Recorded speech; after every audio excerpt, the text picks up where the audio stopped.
Bleach has very few instances of flashback, and of the handful of past events that we learn about, Everything But the Rain is arguably the most important and defining flashback within the entirety of the series. It helps to explain how Aizen had known about Ichigo from the moment that he was born. It reveals some important truths about Ichigo's mother, and how Isshin had come to leave the Soul Society in order to lead a life within the world of the living. Everything But the Rain continues on from the Turn Back the Pendulum arc, as we learn about how Urahara has settled in within the world of the living, and how he has continued his research on holification in order to help the victims of Aizen's experimentations. So in this video we're going to go through the impact of this story arc, as well as explaining the past of several characters, and how this flashback ties into the story and lore of Bleach. So without further delay, let's begin my explanation and breakdown of the Everything But the Rain flashback arc.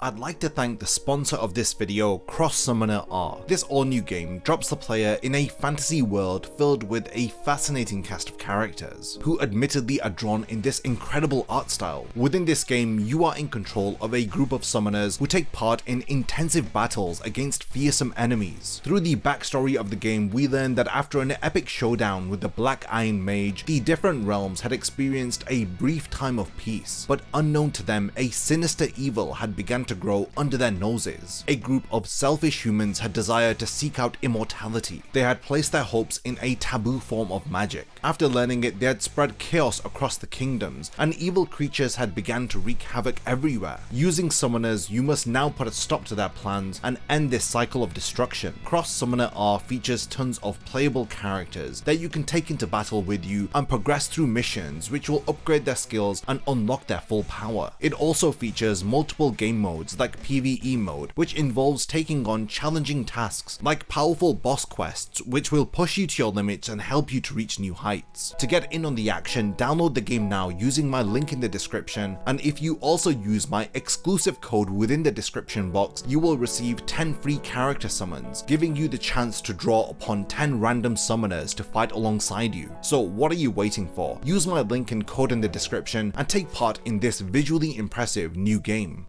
Everything But the Rain spans over 10 chapters, taking place between chapters 528 to 537. This flashback arc is told through the perspective of Isshin, but one of the most important characters who actually kickstarts the events of this flashback arc is Sosuke Aizen. We know that after the Turn Back the Pendulum arc, he had continued his holification experiments along with Gin and Tozen, while at the same time he was trying to locate the whereabouts of Shinji and the other Vizards. Aizen is revealed to be behind the appearance of a very strange hollow that Isshin ends up facing off against within Naruki City. They watch the battle between the hollow and the captain from a monitor, as he then states his desire to go to the battlefield to watch it at a closer distance. When Aizen, Gin and Tozen arrive, they are wearing Reiatsu concealing cloaks, explaining how Aizen was able to catch Isshin off guard and attack him from behind. Aizen states that Isshin would no longer be able to use his Bankai in his current condition after the wound that he had inflicted on him. He states that this hollow is a failure if a captain can take it out with only his Shikai. We learned that this hollow was created from the soul of a Shinigami, and Tozen had suggested to name the hollow White, as it's an inversion of its nature. The hollow has a black outer shell, while on the inside it is white. While continuing to observe the fight, Aizen notices that a QUINCY has gotten involved, and this is of course none other than Masaki, Ichigo's mother. This unexpected turn of events gets Aizen's attention, as Tozen was about to eliminate her, but Aizen had stopped him, as he wants to see what's going to happen next. Sure enough, after Masaki defeats the Hollow White, Aizen remains interested, as he wants to see the result of a QUINCY being hollowified, as he reassures Tozen that their experiment with the Hollow White was not a total failure. This is how Aizen had come to know about the existence of Ichigo, knowing that his birth was incredibly significant. He was born from a father who was a Shinigami, and a mother who had a dual QUINCY and Hollow nature. Through this, Aizen was able to continually be involved in Ichigo's development, explaining why he had stationed Rukia within Karakura Town, and why he had placed several obstacles in the form of hollows in his way during the Substitute Shinigami arc. So Aizen's throwaway line within the Fake Karakura Town arc, where he states that he knows everything about Ichigo, is better understood through the Everything But the Rain flashback. His involvement within Ichigo's life makes much more sense, and it foreshadows the events of this flashback, which occur 150 chapters after Aizen reveals to Ichigo that he was born special. Now, I mentioned that this flashback is told mainly through the perspective of Isshin, and we learn that he was a former captain of the Gotei 13, leading the 10th Division, with Rangiku as his lieutenant and Hitsugaya as his third-seated officer. Everything but the rain takes place 20 years before the events of the Thousand Year Blood War arc. Isshin is informed about the disappearances of several Shinigami within Naruki City, an area of the world of the living that is assigned to the 10th Division to look after. Isshin grows concerned with the disappearances and decides to investigate alone, as he avoids asking help from Rangiku and Hitsugaya, as he is aware that they are not strong enough to help him at this moment in time, especially with the prospect of an unknown threat that is targeting Shinigami. It isn't long before Isshin arrives within Naruki City that a strange creature appears before him. This strange blacked out hollow ends up killing members of his division. He immediately confronts the hollow and comments on its very strange appearance. It is very different to ordinary hollows, not only in its color, but also the fact that its hollow hole is completely closed. Despite these differences, Isshin can still sense that its Ryatsu is that of a hollow's. During their battle, he also comments that it feels like he is facing off against a Shinigami. He isn't aware that this hollow was created from the soul of a Shinigami. The hollow white demonstrates its strength as it fires a Sero from its horns. The creature's strange method of combat is different to that of a hollow's and even a Menos. Isshin immediately thinks to himself that there is a traitor within the Soul Society who is concealing the existence of this creature. When Isshin activates the Shikai of his Zanbakudo, he ends up being attacked from behind by a concealed Aizen. The incredibly perceptive captain was aware that the hollow did not just attack him, as he calls out to whoever had just striked him from behind. The wound was quite fatal and it ends up stopping Isshin from utilizing his Bankai, but despite this, he was still able to deal some damage against the creature, as he was able to sever one of White's arms. This hollow proves to be incredibly destructive, as it continues a relentless offensive strategy against him. When White pins Isshin to the ground and is about to fire a Sero at point blank range, Masaki ends up saving his life. She of course ends up defeating the hollow, and Isshin saves her by taking most of the damage when White ends up self-destructing. When Isshin had returned to the Soul Society, he reports to the head captain and conceals the fact that Masaki had gotten involved. When Isshin returns to the world of the living for a second time without permission, he bumps into Ryuken and ends up saving him from a hollow that was about to attack him. We see that Ryuken is holding an unconscious Masaki. It appears as though a hollow hole has grown from her chest, and her condition is worsening. When Urahara interrupts Isshin and Ryuken, he reveals to them that Masaki is undergoing hollification, and through Urahara's involvement, they were able to save Masaki's life. But it came at a cost, as Isshin had to sacrifice his Shinigami powers and relinquish his life within the Soul Society in order to link his soul to hers. He had done so in order to keep the hollow that is within her at bay. After helping her, we know that Isshin had remained within the world of the living, and it was thanks to Urahara that he was able to learn medicine and open up his own family clinic. He would later go on to marry Masaki and have 3 children with her. Now when it comes to the character of Masaki, during the events of this flashback arc, she is just a teenager. We learn that she was taken into the Ishida household by Ryuken's mother. She had desired to protect her as she was one of the last surviving QUINCY. It was very common for pure-blooded QUINCY to be involved in arranged marriages so that they could continue the QUINCY bloodline, and Ryuken's mother was no exception to this, as she had wanted to continue the pure QUINCY bloodline of the Ishida family. So she had raised Masaki with the intention of marrying her to her son Ryuken. When Masaki had sensed 2 powerful Ryatsu nearby, she worries that someone may be in danger, but Ryuken stops her from trying to help Isshin, as he reminds her that QUINCY are only supposed to assist Shinigami in battle after the Shinigami has died, and even then it is preferred if a mixed-blooded QUINCY should be sent to the battlefield, as opposed to a pure-blooded one. But Masaki understandably doesn't agree with these customs, as she is adamant to assist Isshin. Through this flashback, we get to see selfless traits from both Masaki and Isshin, through how Isshin had sacrificed his powers in order to save Masaki, and how Masaki had rushed to Isshin's aid, as she states that if someone died because she was forced to follow the customs of the QUINCY, then she would not be able to live with herself. We know that this selfless and very impulsive nature is also true to the character of Ichigo, and it's very nice to see where he had inherited these qualities from. Masaki rescues Isshin by getting the hollow's attention by firing arrows towards it. She had utilized a very destructive method in order to defeat the hollow, as she had allowed it to get close enough to bite her so that she could fire an arrow through its head at point blank range. When the hollow was defeated, it of course self-destructed, but she was protected from the blast thanks to Isshin. After saving him, she reveals to him that she's a QUINCY, explaining how she was able to defeat the hollow. Through meeting Isshin, Masaki had a newfound perspective on Shinigami, as she now sees them in a more positive light. We know that Masaki had later collapsed in pain, as the holification process had started. When the hollow hole begins to form on her chest, Ryuken had carried her out of the home desperately looking for help, and as with the Turn Back the Pendulum arc, Urahara plays a pivotal role in the resolution of the events of this flashback, as he reveals to Ryuken and Isshin that he was expelled from the Soul Society, and through the research that he has done in the field of holification, he reveals that Masaki is undergoing this process. He tells them that holification was originally created to strengthen Shinigami, but it had proven to be far too dangerous for practical use. It is strange as this is the first time that he has encountered holification occurring with the QUINCY. Urahara explains that he can save Masaki's life, but she is not going to return to how she was once before. Urahara explains that Shinigami are the opposite of QUINCYs, and humans are the opposite of hollows. In order to save Masaki, Isshin needs to relinquish his Shinigami powers and to tether his soul to hers. He will be the conflicting nature to hers. This will save Masaki's life, prevent her from holofying, and to ensure that she remains in her human form. Isshin is the strong conflicting power that will have to always stay by her side and to prevent her from holofying. Ryuken assumes that Isshin will not agree to these terms as they are heavily unfavorable to him and that there is nothing really in it for him. Logically speaking, he has no reason to accept these conditions. But as Urahara continues explaining, Isshin interrupts him as he states that he will gladly help her. He feels like he has a debt of gratitude to Masaki as she had saved his life after all. He doesn't want to live with the regret that he had let the person who had saved him die, all because he has some doubts about relinquishing his life as a Shinigami. Through the next panel, you can see that Ryuken is very conflicted by this decision. When it comes to saving her life, he can do nothing to help her, but I suppose that he is relieved that she's going to be saved, even if it is thanks to a Shinigami. Through this flashback arc, we learn about the start of the dysfunctional friendship between Isshin and Ryuken, and in regards to Ryuken, we learn quite a bit about him, especially his bond with Kanai Katagiri, who was a mixed-blooded QUINCY, who had devoted her existence to protecting Ryuken because he was a pure-blooded QUINCY. She had proven to always be by his side, and while Ryuken was initially supposed to marry Masaki in order to continue the pure QUINCY bloodline of the Ishida family, but in chapter 530, Ryuken has an interesting conversation about this arranged marriage. He speaks to Kanai Katagiri about how Masaki knows that she was only brought into the family because his mother wanted to protect the purity of the QUINCY blood within the Ishida family. He questions with her knowing that would she truly be happy marrying him. Kanai questions Ryuken whether if he thinks that happiness is a requirement of a QUINCY marriage. She states that Ryuken is kind for considering Masaki's happiness, but Ryuken dismisses the fact that he is being nice, as he states that he just wants Masaki to be happy. His logic is that without happiness you cannot set your sights to the future. This isn't the future of them two as a couple, but rather the future of the QUINCY. After the events of this flashback arc, it is interesting how things ended up. How Isshin had ended up marrying Masaki, and how Ryuken had married Katagiri. Aizen's interference was the reason that all of this change had occurred, just as he has done with the lives of so many others. Through this flashback, he had changed the lives of Isshin, Ryuken, and Masaki, just as he had done with Urahara and the Vizards during the Turn Back the Pendulum arc. Thanks to the highly anticipated reveals that take place during this short story arc, it ends up being one of my favorite portions of the Bleach story. We learn about how Masaki had disagreed with the customs of the QUINCY in order to save Isshin, and how Isshin had broken the customs and laws of the Soul Society